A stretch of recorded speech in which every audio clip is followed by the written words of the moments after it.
500 yards.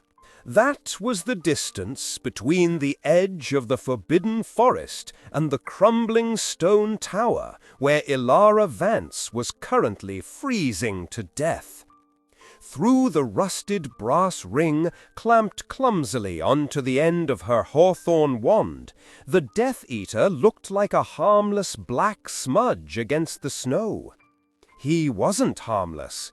He was raising his wand to burn down a refugee tent that had been hidden under weak concealment charms for weeks. Ilara had no backup. She had no auror support. She had exactly 3 seconds before that curse left his wand and incinerated 12 people. Standard dueling doctrine said she was useless here. A stupefy fizzles out after 50 yards. A blasting curse loses accuracy after 80. But Ilara wasn't dueling. She was calculating. Wind speed, roughly 10 miles an hour from the north. Air density, heavy with coming sleet.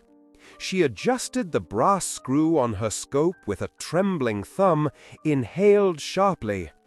Read the following story with a warm, deep, and whimsical British accent, similar to a classic fantasy audiobook narrator. Use a slow, engaging pace. And whispered a spell that sounded more like an equation than an incantation.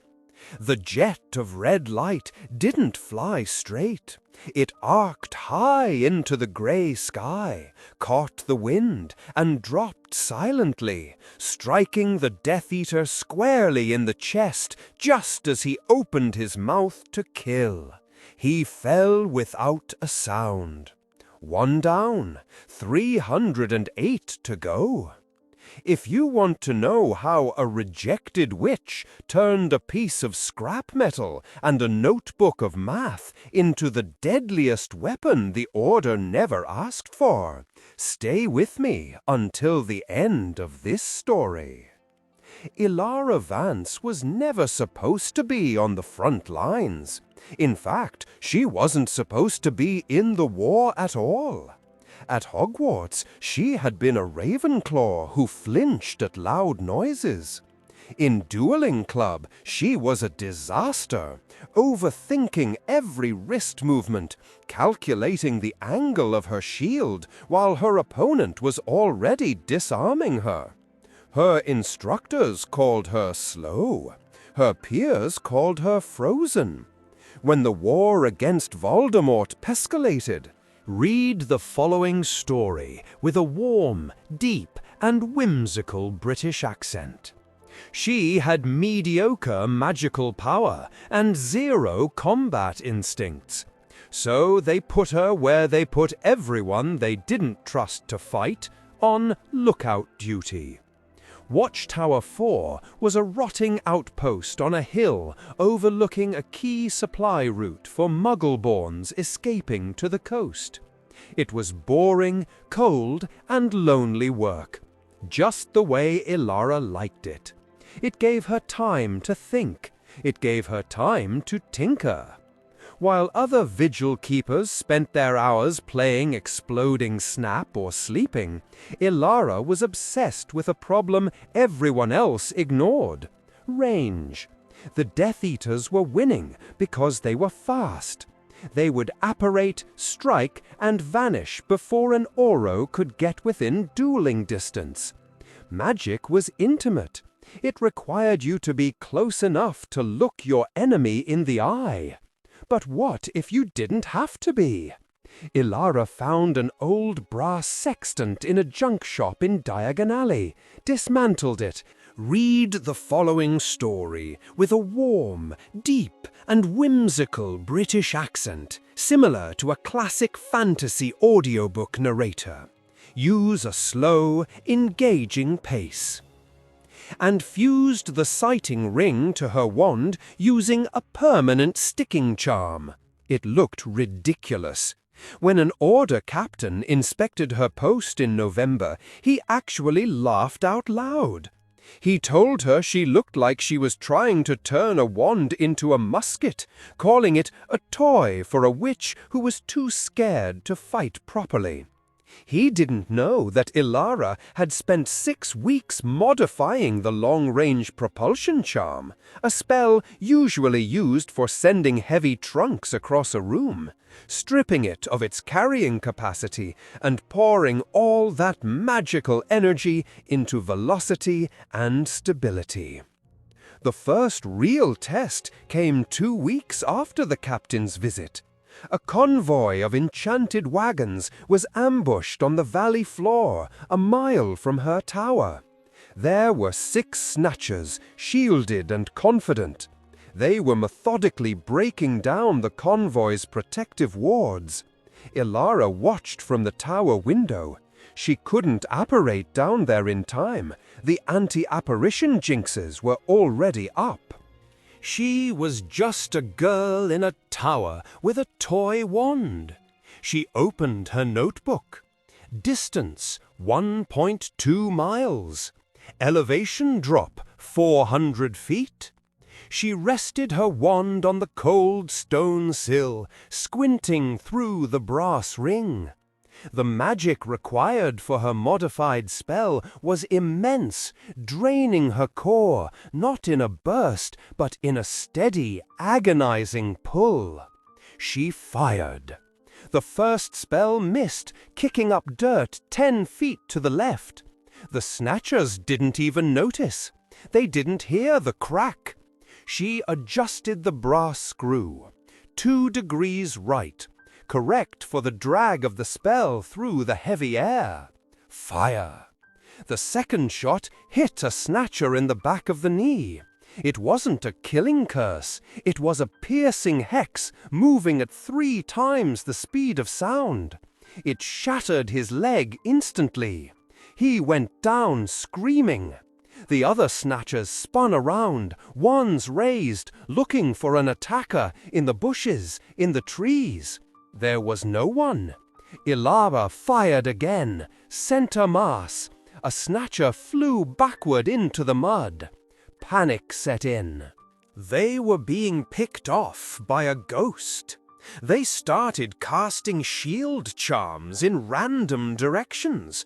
But Ilara was too far away, and her angle was too steep. She broke their formation in 40 seconds. The convoy escaped. When the report reached headquarters, they credited the victory to unexplained magical interference. Ilara didn't correct them. She just made a small tick mark on the inside cover of her notebook. That was the beginning. Winter deepened, and the attacks grew more frequent. Ilara requested transfers to different lookout posts, moving from the northern hills to the coastal cliffs, then to the industrial ruins outside Manchester. She became a phantom. The Death Eaters began to whisper about the Thunderbolt, a myth of a wizard who could kill from the clouds. They started wearing heavier armor, casting stronger dome shields. Ilara adapted. She realized that standard spells lost cohesion over distance, so she invented a compression charm that held the spell in a tight, spinning bead until impact. She learned to read the air currents like a sailor reads the sea. She stopped sleeping. Her hands were permanently stained with brass polish and ink. She was exhausted, pale, and thinner than ever, but her eyes behind the scope were terrifyingly calm. If this forgotten legend of Hogwarts is already touching your heart and you would like to help keep these stories alive, you can support the channel by clicking the thanks button below the video. Every little bit helps me continue bringing you more hidden tales of courage and magic. By March, the tally was 150, but the war was changing. The Death Eaters weren't just raiding anymore, they were hunting her. They had triangulated the trajectory of the spells.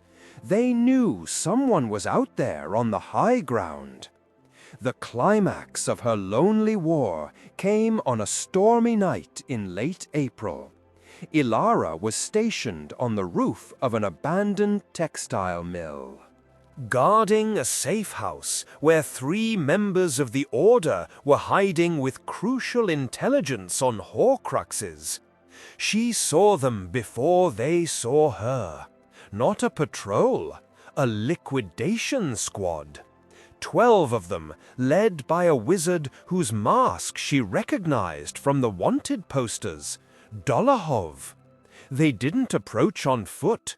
They swept in on brooms, flying low and fast, weaving through the factory chimneys to stay out of sight.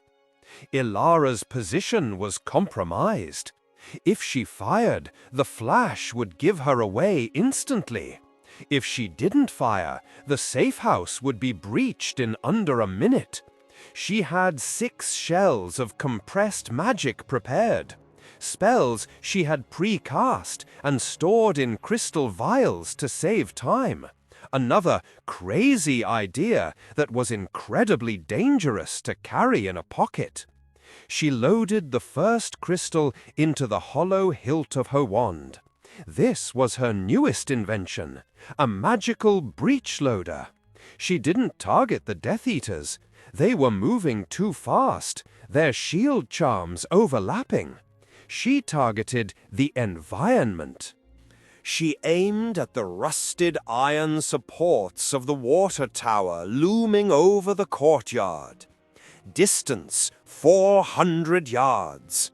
The wind was howling, a gale-force storm that would blow a normal curse sideways into the next county. Ilara didn't fight the wind, she used it. She aimed wide, firing into the storm.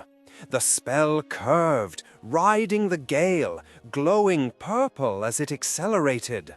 It slammed into the rusted metal strut with the force of a bomb. The tower groaned. The Death Eaters paused, looking up.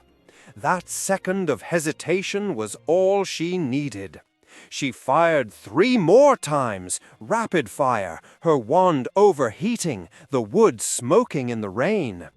Ping, ping, ping. The supports snapped. Thousands of gallons of freezing water and tons of twisted metal crashed down into the courtyard. It didn't kill them all, but it shattered their formation, broke their brooms, and washed away their concentration. The safe house guards, alerted by the noise, opened fire on the disoriented squad. But Dolohov had survived. He dragged himself from the wreckage, furious, scanning the rooftops. He saw the glint of brass. He saw her. He raised his wand, a green light gathering at the tip. He was fast, much faster than her. Ilara had no spells left in her vials. Her wand was vibrating with heat, the core unstable. She had one shot. A raw, uncalculated, desperate stupefy. But she didn't fire at him. She knew she couldn't beat his reaction time.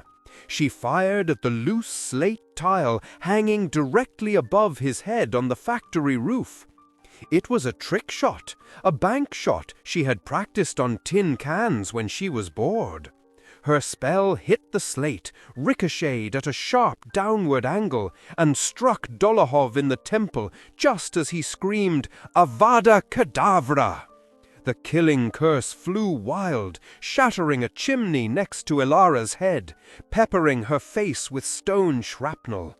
Dolohov collapsed, unconscious, before he hit the wet pavement. The remaining Death Eaters fled. Ilara slumped against the cold brick chimney, blood trickling down her forehead, clutching a smoking wand with a piece of cheap brass clamped to the end. She didn't get a medal.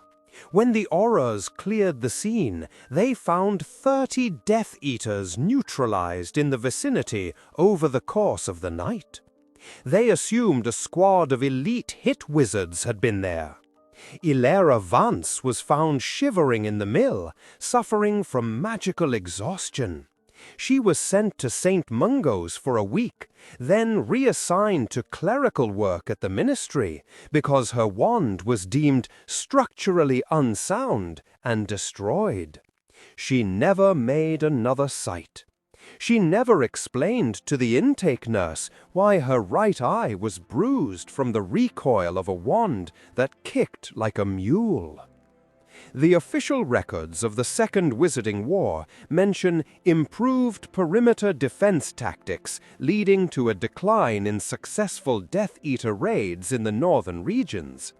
They don't mention the girl on the roof. They don't mention the math. They don't mention that for 11 months, the most dangerous thing in the dark wasn't a dark wizard, but a Ravenclaw dropout who understood that magic, like everything else, is just a question of geometry.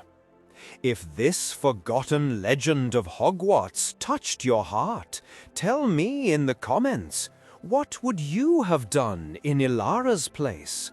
Like the video, share it with another Harry Potter fan, and subscribe to hear more hidden stories of courage, magic, and impossible odds. Sometimes the most powerful magic isn't the one that shines the brightest, but the one that hits the mark.